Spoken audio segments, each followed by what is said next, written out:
Martín Nieves es el responsable de organización de la Secretaría de Discapacidad del PIT-CNT y el invitado de hoy para protagonizar la entrevista en Informe Capital. Bienvenido, Martín, a TV Ciudad. Gracias por el espacio. Vamos ahora a ponernos al día de alguna manera brevemente con parte de la agenda de la Secretaría de Discapacidad del PIT-CNT. Durante mucho tiempo, la aprobación de la Ley de Empleo para Personas con Discapacidad fue la prioridad de la Secretaría de Discapacidad del PIT-CNT. Si bien el año pasado el Parlamento sancionó una norma con ese título, un acuerdo que permitió que la iniciativa fuera respaldada unánimemente, modificó la redacción original y generó malestar en la central y diversos colectivos. Se denunciaron presiones empresariales que habrían desencadenado, por ejemplo, que los puestos de trabajo no permanentes no sean contabilizados al momento de dar cumplimiento al pasaje de la ley que determina que las empresas con más de 25 personas en planilla a futuro reserven un 4% de los empleos para personas con discapacidad. Más allá de las críticas al texto vigente, la ley establece cambios que amplían las posibilidades de inclusión laboral y ya fue reglamentada por el Poder Ejecutivo. ¿Cómo se sigue el proceso desde el PIT-CNT y qué primeras conclusiones hay con respecto al cumplimiento? Además, la Secretaría de Discapacidad de la Central también se ocupa de aspectos como una comunicación inclusiva, el derecho a la cultura y la incorporación de la perspectiva de género y empuja un proceso fundamental en año electoral, la adecuación de los lugares de votación de modo de volverlos accesibles. Martín, para luego ir desgranando en detalles, pero ¿cómo se observa el cumplimiento de esta ley que se reglamentó en marzo? ¿Qué respuesta están dando las distintas empresas que, bueno, por lo menos las que están obligadas a cumplir con ese 4% que establece la ley? Sí, en la ley estaba establecido, uno de los últimos puntos, el establecimiento de una comisión de inclusión formada por organizaciones sociales, cámaras empresariales y organizaciones de personas con discapacidad. En esa comisión de inclusión, que lleva ya una quinta, sexta reunión, estamos en el proceso de regularización. Tenemos información de empresas que vienen en alguna medida solicitando asesoramiento para la inclusión de personas con discapacidad, pero a la vez tenemos otro tanto por ciento de empresas que no vienen haciendo ninguna consulta y ya estamos llegando al año de reglamentarse dicha ley, ¿no? Claro, quiere decir que entonces no se está aplicando. Por lo pronto sí, la ley empieza a regir a partir de noviembre del año pasado. Las empresas están obligadas a partir de esa fecha en cumplir. Están obligadas en cumplir las empresas que tienen más de 50 trabajadores en este primer año. Y bueno, y en ese proceso de cumplimiento hay algunos criterios y algunos pedidos que se hacen, por ejemplo, el estar incorporados en la lista de empresas inclusivas, en tener el alta en el BPS, el contar con un listado de personas con discapacidad, perfil laboral, y bueno, todo eso se está tramitando a la vez que las empresas tienen que ir haciendo el proceso de inclusión, ¿no? Claro. Porque no es, perdóname, no es que entren a cualquier lugar, entran a donde pueden estar capacitadas y desarrollar su tarea. Sí, se supone que la empresa solicita para un puesto que libera o que necesita cubrir la vacante, y bueno, y los trabajadores cumplen con los requisitos para, dadas las condiciones para poder abordar ese puesto de empleo, cumplen con los requisitos para desarrollar la tarea, ¿no? En lo que hace específicamente a esta cuotificación, digamos, que reserva lugares de trabajo, puestos de trabajo para personas con discapacidad. Teniendo en cuenta que la norma se aprobó a fines del año pasado, pero se reglamentó en marzo, ¿la reglamentación introdujo alguna variante o amerita algún comentario de parte de la central o va por el camino esperado? Sí, nosotros ya desde el año pasado, cuando se termina de aprobar la tercera versión de lo que fue el proyecto de ley de inclusión de personas con discapacidad en el ámbito privado, observábamos que hay puntos que generan zonas grises y bueno, sobre eso hay que trabajarlo. Todo lo que tiene que ver con el trabajador permanente, que es el punto principal, al cual nosotros observábamos, que para nosotros quitaba un 25% de posibilidades de los puestos vacantes que se generan a nivel nacional, está generando situaciones de distorsión y lo que tiene que ver con el régimen de contratación. Nosotros estamos calculando sobre una planilla de trabajadores permanentes, por lo tanto la empresa debería estar ofreciendo puestos de empleo permanente y no part-time, como por ejemplo está sucediendo en algunas empresas, ¿no? O sea, eso ustedes lo han constatado, digamos, en estos primeros meses que han transcurrido. Sí, eso se viene trabajando. Nosotros estamos pidiendo asesoramiento al área laboral de la Cátedra de Derecho Laboral, de la Facultad de Derecho, porque la reglamentación tiene que ser compatible y los procedimientos también tienen que ser compatibles y bueno, se está dando situaciones que eso hay que regularizarlo. Capaz que lo mencionaste al comienzo cuando repasamos o repasaste las organizaciones empresariales, oficiales, sindicales que participan de este proceso y se me escapó, pero por las dudas para ponerlo blanco sobre negro. ¿Qué mecanismos de fiscalización se disponen y eventualmente qué sanciones por incumplimiento están previstas si es que eso también está afinado? Bien, por lo que quedó en el proyecto de reglamentación y en el decreto, quien cumpliría el proceso de fiscalización sería el área de inspección laboral del Ministerio de Trabajo. ¿Sí? La Comisión de Inclusión es la que genera el certificado de cumplimiento o no, y ese certificado de cumplimiento le habilita a los aportes, a los beneficios a través de los aportes del BPS, ¿no? Nosotros le damos el alta a la empresa y la empresa recibe el beneficio en los primeros 4 años de exoneraciones de los aportes patronales. Con lo que tiene que ver con la inspección del trabajo, según lo que dice la reglamentación y lo que está planteado en el artículo número 3, las empresas que no cumplan estarían incurriendo en una falta grave y estamos hablando de 50 a 100 jornales por trabajador como multa que las empresas se verían intimadas a efectuar ese pago en el caso de que se cumpla este año y no logren llegar a lo establecido en la ley, ¿no? No se ha aplicado por el momento.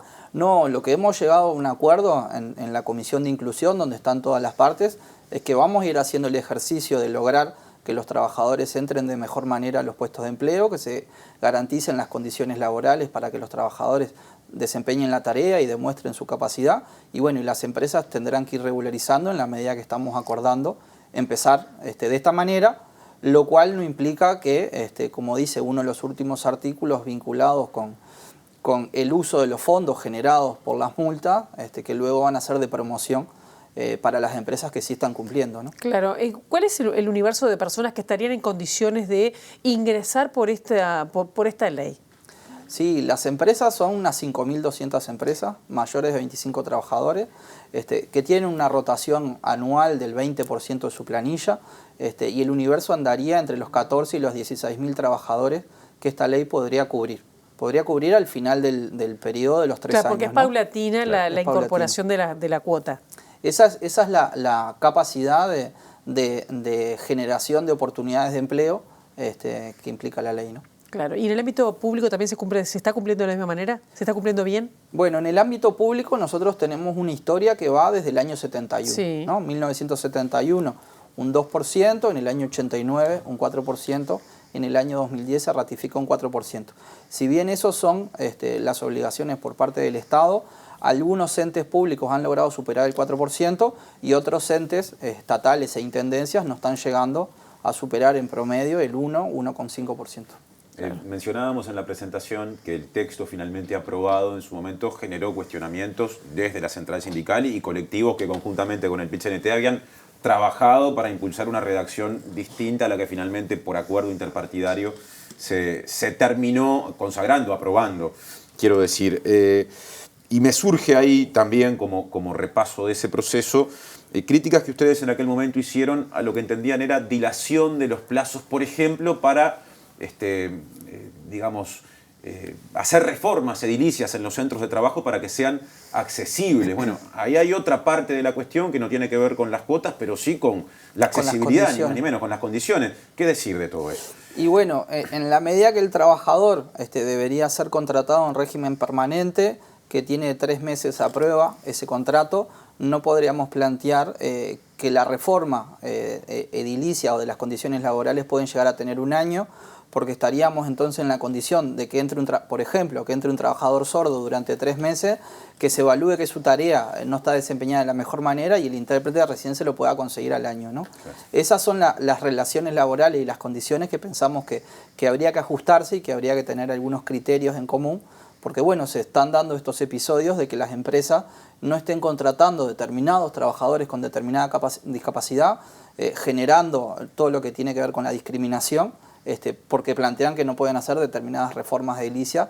o determinados ajustes razonables, que dichos ajustes razonables ya desde la Convención de los Derechos de las Personas con Discapacidad y la ratificación en el 2008 ya están previstas, ¿no? O sea, que ya son marco legal que de piques se deberían cumplir. Es interesante ese comentario porque, claro, yo me enfoqué en lo edilicio, ¿no? Pensé en el espacio de trabajo, pero en realidad el ejemplo que pusiste hablaba de la presencia de intérpretes para determinado tipo de discapacidad. Es decir, es muy amplio el universo, ¿no? Sí, sin duda que cuando pensamos en la categoría de trabajador, estamos incluyendo a los diferentes personas con sus diferentes discapacidades. Estamos hablando desde el área de salud mental, donde las modificaciones podrían ser simplemente los regímenes horarios y la modificación de los tiempos laborales, hasta los impedimentos físicos y lo que tiene que ver con accesibilidad al medio físico. Claro. De todas maneras, lo que nosotros decimos que las principales barreras o las barreras más difíciles de combatir son las culturales, ¿no? Claro. Te tomo la última parte cuando estabas hablando de cuestiones edilicias, ¿no? Sabemos que se está planteando de cara a las elecciones del 27 de octubre la posibilidad de, no sé si por decreto, por ley o de qué manera, hacer accesibles los circuitos que de 500 y poco que hay en Montevideo, 121, no son accesibles, ¿no? Sí. Esa es otra de las áreas que la Secretaría de Discapacidad tomó como elementos centrales. Las organizaciones sociales, en particular organizaciones del interior, nos plantearon de que se estaban dando y que se iban a dar situaciones de no acceso a la posibilidad de voto. Nosotros hicimos una estrategia de relevamiento en las internas. Eso nos arrojó que hubieron entre 15 y 16 circuitos comprobados que llegaba la persona con discapacidad, en este caso discapacidad motriz, y quedaba a 2 metros de la urna y no podía acceder por un cordón o por una rampa o por 2 escalones. La Corte Electoral, lo que es la mesa receptora de votos, tenía toda la intención de facilitarle el voto a la persona, pero la Corte Electoral, si no había una resolución mediante, no podía permitir que la urna se bajara un metro, ¿no?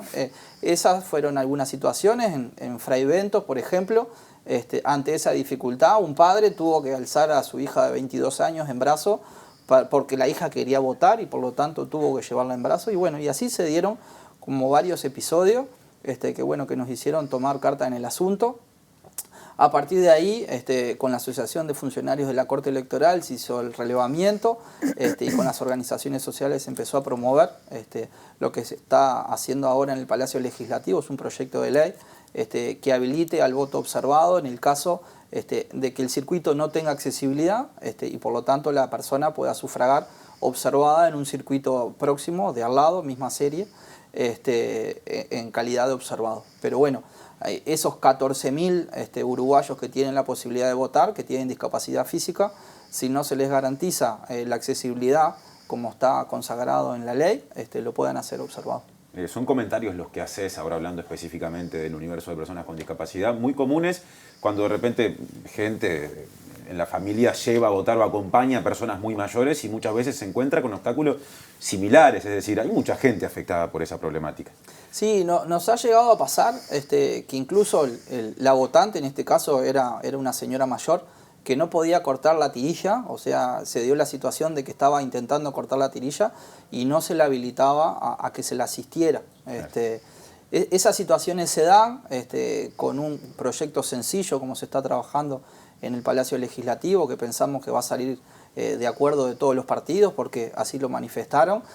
Va a subsanar estas situaciones que para nosotros, en un país democrático, con el sufragio como elemento central, no nos pueden pasar estas situaciones. Ahora, ¿no? son cosas que no pasaban antes, porque ese caso que pusiste, ese ejemplo de que la señora no podía cortar la tirilla, yo me imagino que si pasaba antes, alguien la ayudaba. O ahora estamos como poniendo demasiado el foco y somos demasiado estrictos y se generan más situaciones de este tipo.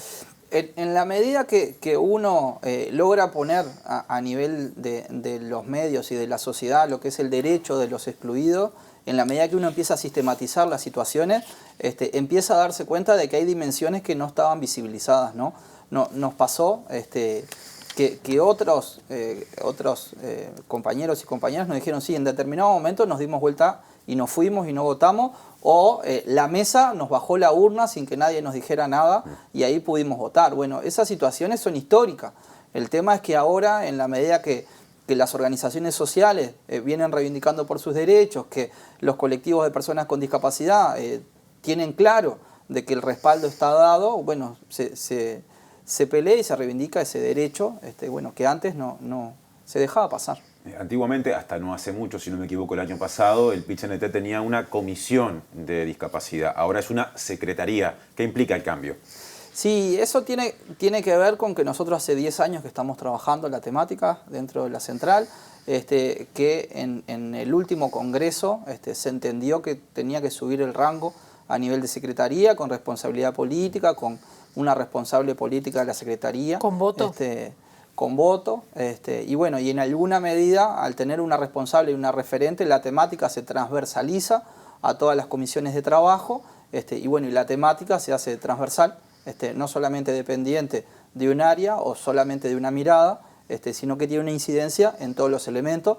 Como se ha visto a nivel de comunicación, se viene trabajando mucho, lo que son los actos, se viene trabajando mucho el tema de la accesibilidad, los escenarios, el escenario del 1 de mayo, ¿no? Las organizaciones sociales que se vienen dando cuenta que encuentran en los sindicatos un aliado para reclamar derechos que muchas veces no se reclamaba o no se tenía la suficiente fuerza para reclamar. Bueno, eso implica tener una secretaría y el reconocimiento de secretaría en la central, ¿no? ¿Cómo llegás a familiarizarte con estos asuntos, a integrar la secretaría, a adquirir la sensibilidad necesaria para atender cuestiones de discapacidad? Sí, a nivel personal, todo lo que tiene que ver con cuestiones familiares, ¿no? Todos conocemos o en algún momento seremos parte de estos colectivos. A nivel laboral, desde hace aproximadamente 10, 12 años que formo parte de la Comisión de Discapacidad del ZUNCA, comisión de discapacidad que me recibe con unas 96 horas, que es un derecho para padres con hijos con discapacidad, que tiene un corte de género, que apoyaba a la familia el acompañamiento con los gurises con discapacidad, que es una excelente herramienta para en alguna medida habilitar tanto al padre como a la madre para acompañar a sus hijos en el proceso de crecimiento, estimulación y desarrollo.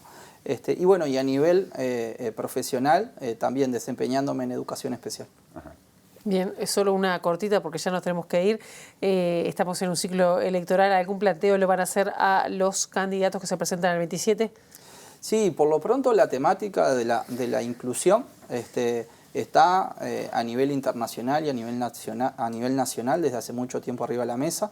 Lo que tiene que ver con la inclusión, nosotros esperamos que Naciones Unidas pide a Uruguay que el estatus de Secretaría pase a instituto, ¿sí? Que el Estado tenga un instituto de la discapacidad, que a partir de ahí se aborde la temática de la discapacidad a nivel transversal.